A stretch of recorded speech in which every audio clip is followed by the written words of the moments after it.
My name's Glyn Pooley, and I'd like to talk about art. This time, my subject is... We're going to enter the world of Joseph William Mallard Turner, or known as William Turner during his lifetime. 1775 to 1751, direct contemporary of John Constable, who was born a year later. And sometimes they were in a sort of competition with each other, even though, of course, their works are pretty different. So the first one we're going to look at is this one by Tinton Abbey, around 1794. As you can see, Turner was a young man when he was painting these kinds of pictures. He worked for architects, making these topographical architectural paintings. He was a child prodigy, born in Covent Garden in London. Dad was a barber, mum from a butcher's family, and he entered the RA at the age of 14. And then he was accepted and exhibited his first painting there at 15. So he had a bit of talent. I think we could definitely say that. So in his early life, early career, he was making paintings like this because he could earn a little bit of money traveling around the country, working for, as I said, these topographical architects, showing scenes, dramatic scenes where richer people could go and visit. We had the Grand. He made a few pictures of this wonderful place. Anyone who's been there, of course, knows how amazing it is.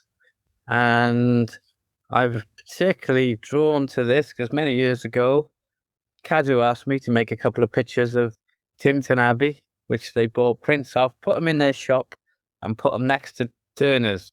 Bit embarrassing, of course, up against a great painter like Turner, but it was lovely to walk in his footsteps. Later on in the presentation, we'll also again walk in his footsteps by one of his paintings that some of us to places that some we've been to as a group even. So he was trained in this skill, this drawing skill, and later on in his career, he went on to be the professor of perspective at the Royal Academy. Some thought his presentations were quite entertaining as well. He wasn't really known as being a great speaker, but his illustrations were fantastic. So the students remember that element of it. This was his first picture exhibited at the RA.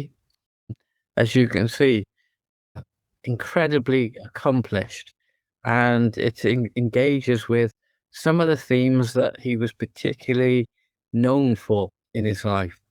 At this time, it was kind of fashionable for night scenes to appear, but also portraying the sea, the drama of the sea. This is the point of the Isle of Wight. We got the needles in the background, and the precarious state of being a fisherman in these very, very choppy seas. He uses a metaphor for the human condition, and he repeats that kind of theme, how nature is incredibly powerful, awesome, and he is associated with the movement known as Romanticism because of that, where the romantic painters and poets take in the wonderful aspect of nature in all its grandeur. But Turner, being Turner and a unique artist, of course, interprets it in a number of different ways, and he takes slightly different directions as well. But this theme of the power of the sea, with the light shining down on the power of the sea, with human beings trying to stand up to nature and operate within it in extreme circumstances, just gets repeated over and over by some of his works. So I mentioned we were walking in Turner's footsteps. Here again, very early painting. When he travelled around Wales, he went past this area. Some of us know that he went across the Port Road, did a painting over towards Wenville, and then worked his way up down to the Vale and to places like Awenny Priory. As a group, we went and stood in his footsteps. We actually could stand on the spot where he was and see this interpretation that he made, capturing the light again. It is an interpretation, because when you're there, you can't exactly see this spot from one view. So it is a composition of two angles, but it shows the state of repair of Awenny Priory then, where the chickens and that are coming in, and the locals are leaving all kinds of debris on the floor. But you've got the tomb in the background there. Awenny Priory one time was a monastery, and then it was a fortified monastery, and it's had a incredibly long life, going back nearly 900 years. So it was a very special place for people taking this tour around South Wales. What Turner, of course, does with it in this watercolour, it's sometimes difficult to know whether his paintings are watercolours or oils, because he kind of uses these amazing fluid techniques. And he also, that's to do with the materials he was using as well. So if we mention the materials with regards to watercolour, because we're trying to get inspired by his work, there's not really papers around that are that accessible that were the same as his. Although we'll see that he didn't work off white paper. That came later, bleach white paper. He worked off colours like blue, or sometimes like brown or buff colours, and added body colour. Now, body colour is what we could call gouache. So he used gouache and watercolour to build up layers of transparency, and then slight opaque areas to add to the texture. And we're using the watercolor fluidly on a tough paper. Like the papers he was using, they had linen in them to make them very tough, and they were heavily sized on the surface with gel, usually a rabbit skin gel or something like that, so that they would take quite a bit of a battering. So if we're trying to find a paper that can do that today, some handmade papers, but I think it's a specialist paper shop, like in London, Corneliusson or something like that. But something which is hard and sized, that can take a lot of watercolor. So you get this transparency and reworking. His drawing skills and his architectural skills, of course, are amazing, and his understanding of perspective. So all those things are in show in this, and his balance of light against dark. To create light, we need dark, and he manages to do that amazingly to create special and spatial effects. So this is an early portrait by him. He was successful, very successful with the architectural pictures, which were turned into prints, lithographs, and they started to bring in quite a lot of money for him, which enabled him to have a little bit more freedom, and eventually set up his own gallery, which was run by his father, who supported him. His father supported him for the rest of his life, and he was a big part of Turner's life, because Turner had, in his family life, it was pretty turbulent. He was from like a lower working class family, but his mum died pretty young. I think he was only 5, might be 9, but somewhere around there. He was a young child, and she had mental health issues, unfortunately, and she was put into Bedlam, the hospital in London, and then passed on. So that had an impact, and his sister died as well early on. She was quite young. So all these things sort of come out later on in his artwork. You could argue that the emotion and the power of these relationships he has with nature can also be tied into those personal experience he has as a young person. But what Turner is able to do is to connect with the sublime quality of nature.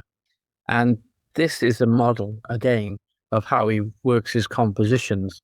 He often puts the sun or the light in the center of his artworks and then builds things around it. You can imagine like this circle kind of emanating from the sun. Sometimes he said his last words was the sun is God, as in S-U-N, or it could be S-O-N as well. It was something which was, he was always trying to comprehend the largest concept of existence. He even tried to write poetry to support these things, some of these paintings. And although the poems are not fantastic, you could argue, they are, again, an attempt for him to holistically understand the experience of creating an artwork. We could see a picture like this and just admire the transparency, the light, the accumulation of dark against light. And where Turner is particularly good, because he's such a great draftsman and did so many drawings, he left 30,000 artworks, drawings on paper, which had he was very productive. He left over 500 oil paintings. So he was incredibly industrious. And this constant drawing in his sketch pad, getting to know places and people and scenes, as well as his training, enabled him to create this shorthand where he was able to suggest things rather than having to define them completely, which is, again, a real special talent. What Turner was gifted with, uh, which makes him absolutely outstanding, is an incredible visual memory. He makes these notes in his sketchbook, and then he comes back, often traveling in the summer, and in the winter comes back and makes these large oil paintings or watercolors from them. But he retains that sense of atmosphere, that sense of place, in enough to be able to bring the whole painting together. And he was such an organic painter. So we talk about all these rules and we can see structures in his work, but fundamentally, he was born a unique artist with a unique ability to feel something incredibly deeply and let it just flow right through him out onto the canvas. It's interesting, like, he's part of the RA, and the RA was a place, of course, which created careers for artists, and certain paintings were fashionable. Seascapes, particularly, were fashionable, as in the Dutch seascape tradition. Large oil paintings of them are. So Turner emulated that to say, well, look, I can see what you're doing here. I'll take it on board and I'll give my interpretation of it. Also, paintings which looked at, ancient history were very important as well in the Royal Academy. So we did that. So we'll see a few different examples of him taking on the art world, what was around, and then giving it his own twist. When you're in front of a painting like this, which could be 5 foot or 6 foot across, you get this real feeling that you're almost there. The air seems to be blowing, the light is coming off the surface of the sea. You can almost smell the sea. He is able to open up all his senses and absorb himself totally, which separates him from academic painters, which can make, great scenes of boats and skies and things like that. And he would go to great lengths sometimes. They said that one time he strapped himself to a ship for 4 hours, or he asked the sailor to strap him to a ship for 4 hours in a storm so that he could feel all that. And then if he got through it, which he did, of course, he'd make a painting of that feeling. So he wanted the whole of his senses to be able to take this on board. So here we got these these boats in this rough sea, light shining down on them, and they're about to collide. So the difficulty of the Dutch fishermen and seamen is taking place there again. So again, you can read it as a metaphor for struggles on the sea. And he, as I said, is something which he uses as a formula again and again. So as an artist, it's interesting to compare the careers of someone like Constable and Turner. As I said, they directly around at the same time, and Constable didn't travel much. He stayed within Suffolk, that area, whereas Turner went all over Europe. So because he was successful, a group of patrons got together to pay for a European trip for him. They gave him a translator, French translator, and a carriage to put all his gear in, and said, "Right, off you go and see what you can come up with." And he came up with some tremendous paintings, of course. So first port of call was over in Calais. So you got this little fish packet coming in, trying to dock in the stormy sea. He said it was an experience that he'd had personally, and although it's difficult and trauma is going on, turbulence in the sea, there's blue sky up in the centre again. So there's hope that all will be well with it, even though looks pretty precarious. It's interesting to think that some of these paintings were dismissed by the critics at the time for all kinds of reasons, including this very loose technique that he developed. In this particular picture, the right-hand side by the pier, it's particularly loosely painted. Doesn't look it on this screen, but it's a large painting where you can see all the marks and evidence, which for the time was not acceptable for them. But he was well ahead of his time, Turner, as we'll see, because his influence was not so much on his contemporaries, although they admired him. It was on those to come after, and coming after, a long time after, 100 years or so after him as well.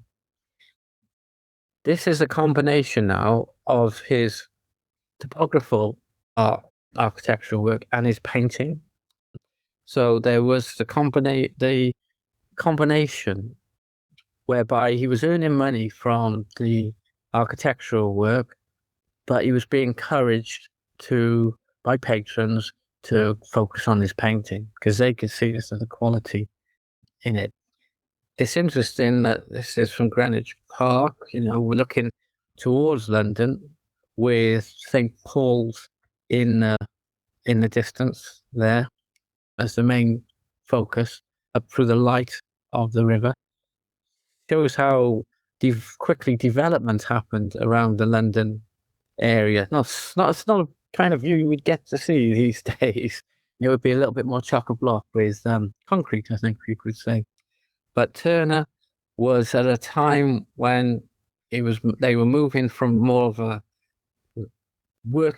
land-based country, the UK, into the Industrial Revolution and the impacts of that. And he comments on that. Turner was someone that you could say loved the older way of life, the slower way of life, and confronted the speed of industrial revolution as it came on. See that later. As I said, atmospheric effects and the way he moves paint around is incredible. Focus on the light again here. Focusing on struggles. This is Hannibal's army. He was a Carthaginian general that was fighting against the Roman army from North Africa. And he kind of was up against it, you could say. The Romans were all powerful, etc. And through his skill, he was being a real thorn in their side. But in the end, of course, they overcome him. So it's just a kind of comment on the smaller person standing up against great forces in nature and other things. It's also the time of the Napoleonic Wars as well, and he sort of looks for champions that can stand up to the bigger systems, political systems of the day. So he has comments on Napoleon and how he is, what he was doing in France. We'll see that a little bit later with a couple of pictures. So what you get when you stood in front of these turners is this amazing suggestion of figures just hinted at. Like you see these struggling figures down on the right-hand side, or hints of them just kind of in all kinds of postures. But you get a sense of living figures and all, and this transformational effects all the time because they're half painted, they're very loosely painted, a little bit like a Rubens painting, just a suggestion there. So us, the viewer, gets to interpret and add these different things within the picture. It's one of these pictures, again, where you just stand in front of for a long time and just take it all in. Now this one is a little bit more serene. It's a pastoral picture. Again, another genre which was popular at the time. This is down in Devon, Tamar Bridge in the background. It's a place that Turner liked to visit. And we're seeing that the birth of landscape really come to the fore. We looked at the Welsh artist Richard Wilson, who went over to Rome to learn the process. And this is Turner painting in that sort of style, the grand Romanesque landscape. And he was influenced by people like Claude Lorraine, who could create these idealized landscapes, constructs, where they were an absolute thing of beauty.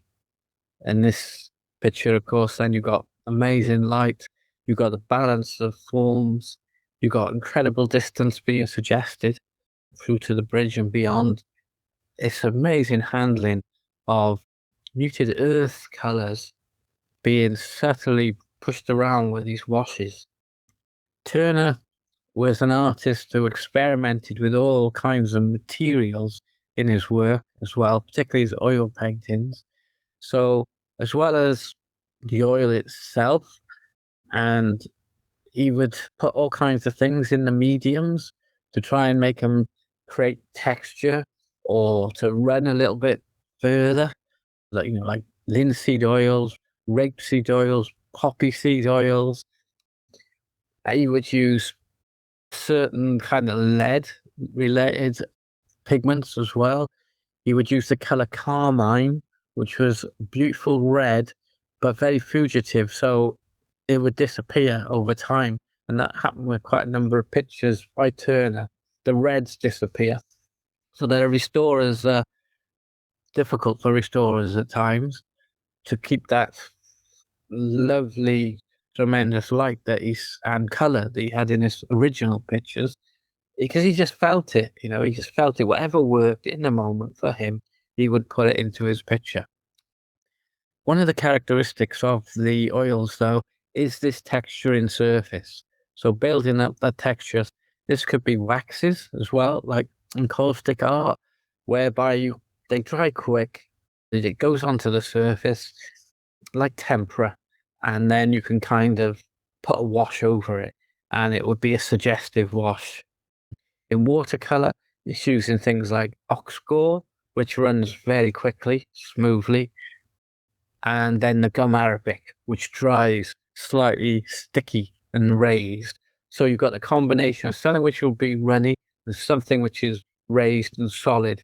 And the combination of those two pushed around, put on with his brushes and often with his fingers, would enable him to build up these textures. That's why it's lovely to stand in front of them.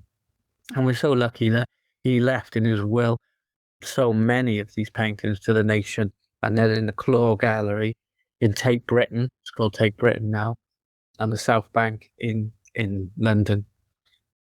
And this one is in the National Gallery, stood next to the Claude Lorraine picture, who was someone he admired because of the structure of the painting and the light that Claude managed to capture. Claude's are more still, they're architectural, they're more classical.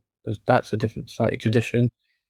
And Turner's are more dramatic, he always stretches these great tonal ranges of light against the dark. Yeah. His understanding of architectural drawing is all there. Perspective, of course, all going off to that 1 point distant perspective. And then hordes of suggested people, going about their business, and an interpretation of the decline of a particular empire. As I said, that's something which he was particularly interested in, and repeats how empires come, they're there for a while, then they decline, and then another one comes, it's there for a while, then it declines. It's just the cycle of existence. And when you look at his works over a period of time, he sees that over and over as well. And time scale is important. Here we're done with Stonehenge, of course, which goes back thousands of years. It's another civilization. You could argue the pagan civilization here, which was everything at a particular time, and then raised up and then subsides again. Here you've got this image of the shepherd with his sheep, which could be seen as a biblical image. And the shepherd's been struck by lightning, and there he is lying on the floor. Don't look as if he's in a good state, but there he is taken down. So it could be questioning, different religious systems as well, different religious orders, different pathways people take at different periods. And he imbues this with this kind of light coming down from the heavens. And he slightly modulates and moves the stones around a little bit as well. So all the readings of the stones and the knowledge of the stones and what they stood for can be questioned by different systems, by different people, different generations. We will never know totally what the prehistoric people were thinking. We all experience life and information through the prism of our own experience and understanding, of course. So he's questioning all those things. And in this amazing watercolor, he's using all those techniques that we were talking about, where he's using watercolor wash and then the opaque gouache, blending it in, building up layers and layers. So we get this amazing transparency. So body color used with watercolor with a unity like this can create tremendous depth in your picture. And hence the combination of darks against the lights there. And then he gets these incredible glowing pictures from this Greek mythology paintings. Again, this kind of genre picture from Greek mythology was seen as high art. So he's saying, well, I can do this. I can make my interpretation of this as well. And this is about cultures in decline, one culture overtaking another culture. Ulysses on his boat there, waving his flag on the left-hand side, who's just overcome Polyphemus, the one-eyed Cyclops giant in the background. One-eyed Cyclops man-eating giant, or people-eating giant. One-eyed because he couldn't see the whole perspective. Ulysses comes along, takes him out when he's asleep, and then kills him. And then he's sailing triumphantly away from it. And then you've got this amazing light on the right-hand side, which, shows something's good is overcoming. Something which was not totally understood. Could be seen in that way, or could be seen as a sunset as well. What you get in Turner's are often, and we'll see it later in the painting, are sunsets and sunrises in the same picture. This is about the cyclical nature of life. People coming, people going, situations arising, situations declining. Put this little one in because it gives you a shorthand of not just the paper he was using, this blue paper, but he's using the body color and the watercolor to suggest this wonderful little wave picture there. Rolling the paint with dry brush with the side of his brush and pushing it with his fingers, but amazing balance and tonal ranges and tonal values. And as I said, he made 30,000 of these works on paper. So he didn't have cameras in those days, did they? Saying that, camera just about been invented, but it wouldn't have been much use for capturing something like this at this time. And So it was, he had to be very proficient on aiding his memory for what he needed later in his pictures. But he captured an atmosphere in such simple strokes. It's tremendous. Because Turner loved light and because he loved atmospheric effects and sky, and some of his patrons were the sort of people who wanted to go on the grand tour, which included Venice, of course, and parts of Italy. He made paintings for patrons of them. Some of the patrons who maybe had gone and visited, taken the grand tour, then commissioned Turner to make some so they could hang in their stately houses, etc. And Turner, of course, loved architecture. He loved light. As I said, he loved water effects, and they're all in this incredible shorthand when you're in front of the picture again. Like these figures that just kind of merge out of the canvas. And it's all about balancing tonal values of darks and lights. We have this light going off into the distance with this major church. Again, we see that like we saw with the St. Paul's in the distance. So again, that could be a allusion to Christianity and its power. Turner was connected. He does make a few number of religious patterns in that sense. Not religious, but he focuses on religious nature buildings, whether they be Salisbury Cathedral or other churches or the interior of churches. We saw Tinton Abbey and things like that.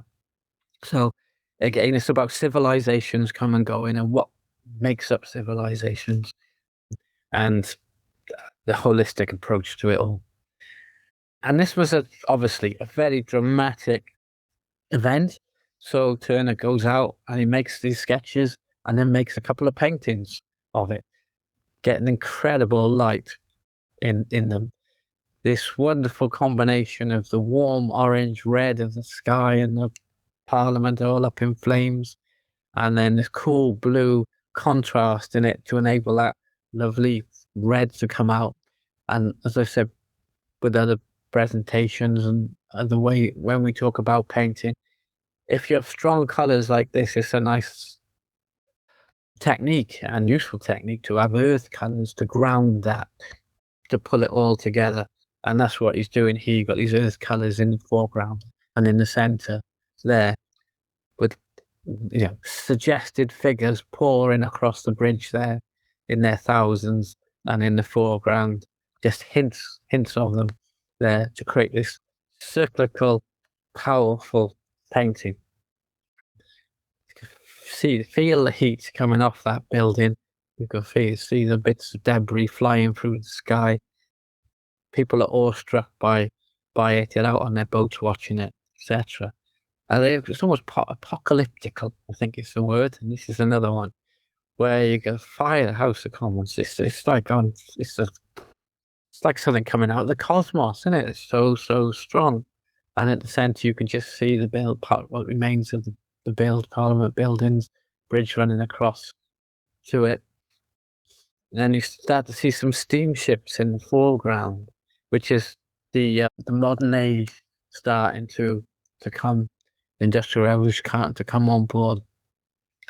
So this is like a challenge. This is the darkness for Turner, the darkness of Industrial Revolution and its effects coming into the fire, the center, the fire, the dramatic crucible that might be causing all this as it goes up in flames. Don't forget, he was from working class background, working class family, and they were at the brunt of the Industrial Revolution. They had to take all the really rubbish jobs, and their lives were the hard labor. Whereas also Turner had a foot and awareness in the high art scene, which had very, very rich patrons. Although Turner kept away from them politically, because it was people like Walter Fawkes who was one of his patrons, people who stood up for human rights. So he was on that side of the spectrum as an artist. Like, so he had to be really compassionate from that side with his kinds of work. But he was aware of both sides of those things. This is interesting from the painting that we just saw of the Houses of Parliament and the fire and the fury and all that happening, to when he's on the continent, when things start to become more ethereal, grander, bigger scale, light. And sometimes you can feel that when you travel to these other lands on the continent, just bigger space, bigger light difference, grander mountains, higher mountains, bigger vistas. And that was fascinating for Turner.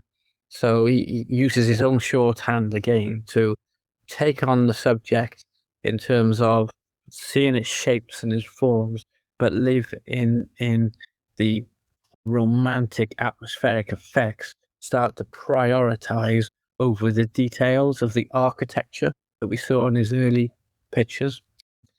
This is a biblical scene from the Old Testament, the book of Tobit, where Tobias is supported by an angel going in support of an elixir that will look after and heal his dad, who was blind.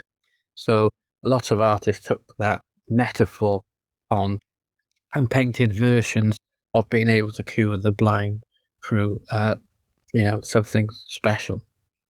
The transformation, in this case, through art and understanding. Blind, physical blind, mentally blind, understanding as far as lack of knowledge blind, etc. So there's been a whole range of paintings on that. Turner was, again, stepping into that world often. And then with this amazing picture called Hero and Leander, it looks amazing on the screen there, but when you're in front of it, it's just awesome. It was the first picture I ever saw by Turner that moved me when I was 17. I jumped on the coach and went up to the Tate Gallery, as it was called then, and to a claw gallery, just stood in front of it. It's amazing because it's supposed to be about 8 foot high, 8 or 9 foot by 10 or 12 foot. And you just step into this amazing perspective along the left-hand side. You're just going down these steps and you're going back up to them again. And you got this interpretation from Greek mythology with, Leander swimming across this difficult stretch of water to meet his lover, Hero. So it's about love and love lost, etc. As in Greek tragedies and that, they end up, one Leander dies and drowns in the water, and Hero jumps over the edge, sorrowful. But the picture is just tremendous. The light, as I said, the perspective on the left-hand side, the scale, the atmospheric effects of those clouds, the suggestion of figures on the right-hand side, which are like angels going up to another place, the ethereal, beyond reality of it. You can see how this was going to influence not just the Impressionists in terms of the looseness of the painting, but modernist painters from the 20th century. One painter that really holds a lot of value to Turner was Mark Rothko. The spiritual side of his large, colourform pictures were soft-edged, glowing steps into the psychological understanding of the spiritual. He's taken that from Turner, and you get it when you're transformed by a painting like this. Tremendous. From the heroic and the massive and that kind of scale to these little pictures, which show some more of his little sketches. I think for us as painters, it's nice to see the range, the things that he was doing. These are coming out of his sketchbooks. His sketchbooks are in the Claw Gallery. You can see a number of them, and they're absolutely fabulous. Never a wrong mark is made by Turner. It just flows out of him in tremendous beauty. But you can see again the blue surface he's working on here, and the body paint that he's using, as I said, the gouache and that, and how he handles that amazing light in it. And it's framed by, this tiny bit of dark that's supposed to be self-portrait of him making a painting, being admired by the ladies of the house, probably Petworth, as he was the patron Lord Egremont gave him the run of Petworth Park. And you see these brief sketches where he's able to capture and say so much, which then informed his larger paintings. So it's always, when you make a sketch like this, it's what information do you need to gather to make your large painting. So you need to be able to get some suggestion of the context and content in it. You need to really define your lights against your dark, that depth in it. And if you're going to tell your story as well. But Turner just does that effortlessly, taking us again to the centre of the light on the right-hand side there. This is inside Petworth. It's slightly more dramatic than the real one, but it's gone a bit murky over time. But inside, again, you got things being suggested, going through the light of a door in the distance, from one space to another, to the metaphorical light of something beyond. It's not just a room, it's a spiritual light. And inside, there's all the debris of life you could have just been splayed across the floor in this grand manner that's there as well. So during the Industrial Revolution, Britain's rise, of course, people made absolute fortunes, and they built grand piles. The architecture, people just went for it, taking their inspiration often from Italy. So Turner's in one of these places now, in a slightly different perspective he's given it, saying, yes, we're in a grand space, we've created a grand space, there's light at the end of the tunnel there, but there's all kinds of debris around as a consequence of this grand space. Be aware of both sides. And this is one of his most famous pictures. It's in a National Gallery. Again, another wonderful painting that has tremendous stillness and is open to so many readings as well. This is another painting that's got sunrise, got moon and sunset, cycle of life there. It's a little bit more rich in saturation in reality, although it is quite subtle. Great sense of perspective. You've got this is the new black tugboat of the steamship, pulling in the old past of the amazing Tremere boat, which incidentally would not have had his mast still intact as it was being pulled to be broken up. So that's a bit of artistic license by Turner, and you can see 3 masts with cross shapes again on their sails, alluding to a certain system again. So interpretations are there, but it's just beautiful when you're in front of it. You can't escape it. It's the sort of thing. It's so wonderfully constructed that you can look at it for hours and never leave it if you don't want to. It just has subtlety, layer upon layer upon layer in it. Depth, story, narrative, yes, of course. Amazing color balance, cools and warms, and then those earth colors, remember? The balance of darks against lights, the depths, these references of dark amongst lots of medium tones, which again creates space. The reflections, the suggestion of reflections there, adding depth to the picture. So well constructed. And Turner said he stood on the sides of the Thames and saw this amazing ship being pulled to its final ending. So there was again a cyclical quality to that. Here we are again in Rome with taking on that grand tour effect that British people often aspired to, mainly because of the light. But he, as well as the great city of Rome there, which is being kind of now, it's a civilization which has been squashed and gone and transformed, it's fallen apart, as you can see. You get a Greek civilization there, as well as the amphitheaters, all layers, one history on top of the other history. And then he chooses to make that image from this hill So all that history is cyclical history is there. And he makes this image on top of this hill with just a few little animals, almost like a pastoral scene, a humble with this woman carrying possibly milk or water or something in the foreground. So life goes on, simple life always goes on, regardless of whatever grandiose things come and go.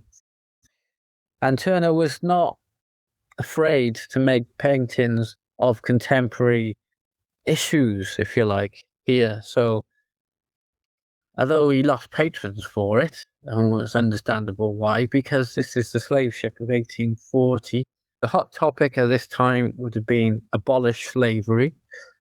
Slavery didn't really get abolished, I don't think, till about the 1830s in Britain, and it was still going on in America a lot later than that.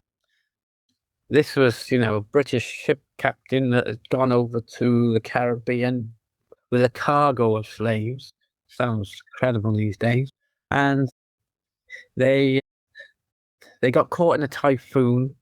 So again, that's nature wrapping up this situation.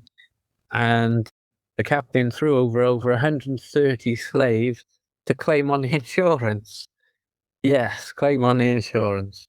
The inhumanity of it all. So Turner makes this painting to be seen and shown at the time when slavery was being debated and challenged to be abolished.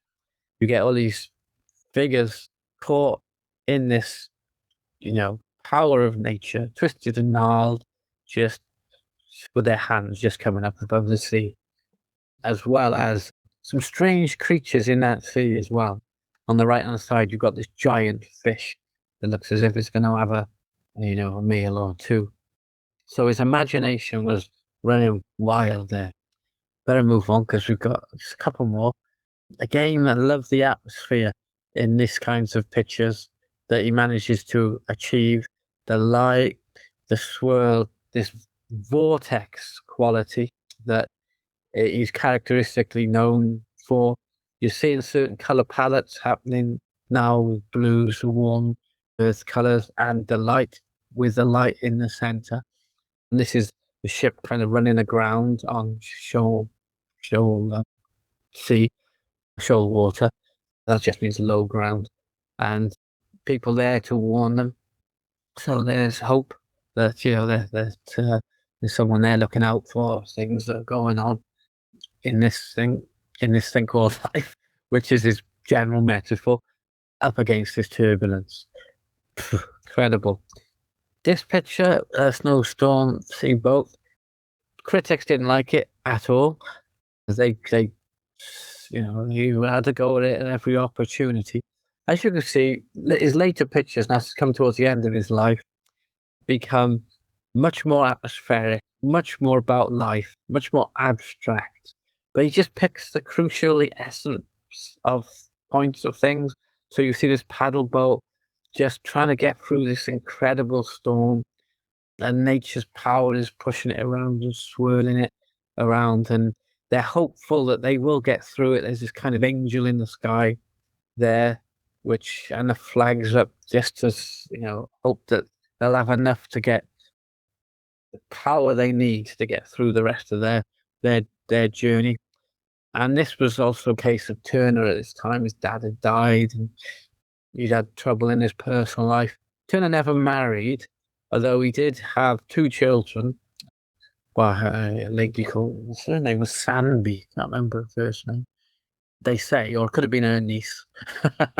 And he also had Mrs. Booth as well, that's what I remember, towards the end of his life, when he went over to Harrogate, and he lived as the ship captain or something, Mr. Booth. Turner was Mr. Booth and she was Mrs. Booth. And there is that side of his passions came out as well. So they got the passions for his landscape, passions for life, and there were all kinds of erotic pictures of the women in his life as well that he made. I didn't put any of those in, but you can look them up if you're interested as well. So he took on all levels of life in his work. So from the passions of, personal connections in that extreme, to the passion he had for nature, light, beauty, the vastness, colour, what it is to be human being and appreciate all these things all come out in Turner, making him probably, I would say, one of the greatest, if not the greatest, landscape and seascape painter of all time, because of his power that he put into them and to the space he gives us as the viewer to interpret them as well. This painting was a painting for the picture David Wilkie, contemporary of a genre painter from Scotland, of Turner that he admired, who had a burial at sea off Gibraltar, as I remember. And this was Turner's tribute to him in this picture. So for his tribute, he combines, of course, with his love of sail ships and the special quality of the sky and the water and nature as well. With this little bird in the foreground just taking off and just flying above the surface. They're saying, well, maybe Mr. Wilkie is flying off to another dimension now. He's going to recycle into something else. This people probably come across this picture of rain, steam, and speed. Well, whereby, this is that combination of the Industrial Revolution coming on board. People on this train, this black steam train, would have been the first people to go that fast ever. Sounds incredible now. Across land. I think he went faster than horses, but definitely the faster than it was the fastest mechanical thing people had ever been on. And I remember reading years ago something about they were afraid if they went that fast, would they still be able to breathe with the air coming at them so quickly? But they were, and they did. And they go across this new bridge, which was a new train bridge. And in the background, you got the old bridge for people to walk across. So it's new and old. And in front of it, in a tiny little place, there's a little hare that is trying to escape this little train coming at it. So again, this old nature trying to get out of the way of possible progress. I say possible because Turner paints progress as a black unit there, which has got gross negative connotations. So it's again combination of those transformations from one era to another, but incredible atmospheric effects are there as well. Painting the rain, painting steam, and painting movement all simultaneously. Something which 20th century artists aspired to en masse. And I think this might be the last one. Norham Castle, beautiful sunrise there. His later pictures, they almost look like abstract paintings from the 20th century. And I think a lot of them were just left in the basement of the National Gallery for years after he died. They thought they were old tarpaulins. They didn't get recovered to the 20th century. And they realized, hang on, this is Turner. These are Turner works. They thought they were just unfinished pieces there. But then from new modern eyes, they could accept and understand what Turner was trying to achieve. The total absorption into the light of atmospheric effects with the minimal restriction of entrance into it, which 20th century painters were, of course, totally absorbed by. How could you get wrapped in a painting to such a degree that there's no barrier between you and it? And Turner, was someone that personified that ability, total absorption. Turner was a natural phenomenon. There's nothing like him around. Probably, well, never will be because we're all unique, I know, but what he achieved in painting terms, from a painter's point of view, as well as people appreciate it, absolutely phenomenal.